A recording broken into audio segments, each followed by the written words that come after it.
Ish drejtori i klinikës së neurologjisë Igor Kuzmanovski, i cili u shkarkua pas publikimit të pamjeve ku ai shihej duke përdorur substanca narkotike. Kryeministri Mickoski tha se ka qenë moment dobësie e ish drejtorit. Megjithatë, sipas tij, Kuzmanovski ka biografi të rrallë në Ballkan.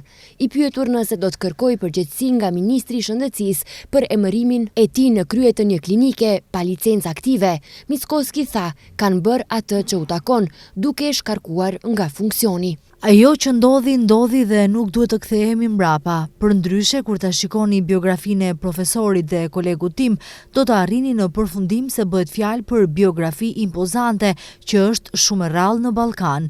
Ajo që kishte në momente dobësie ish drejtori, do ta ndjek gjatë gjithë jetës së tij.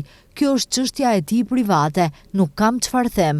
Ne si qeveri bëm atë që duhej ta bënim dhe reaguam menjëherë pasi materiali i paligjshëm u shfaq në rrjetet sociale, u shpreh Kristian Mickoski, kryeministër. Ish drejtori i klinikës së neurologjisë Igor Kuzmanovski ka ushtruar detyrën për 7 muaj pa licencë aktive, ndërsa në muaj ngusht është emëruar si drejtor i kësaj klinike pa licencë.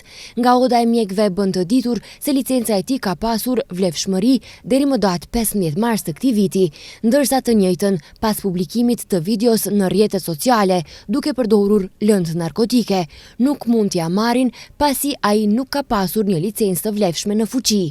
Ndërkaq, as ministri i shëndetësisë nuk ka sqaruar se si Kuzmanovski është emëruar drejtor klinike pa licencë aktive.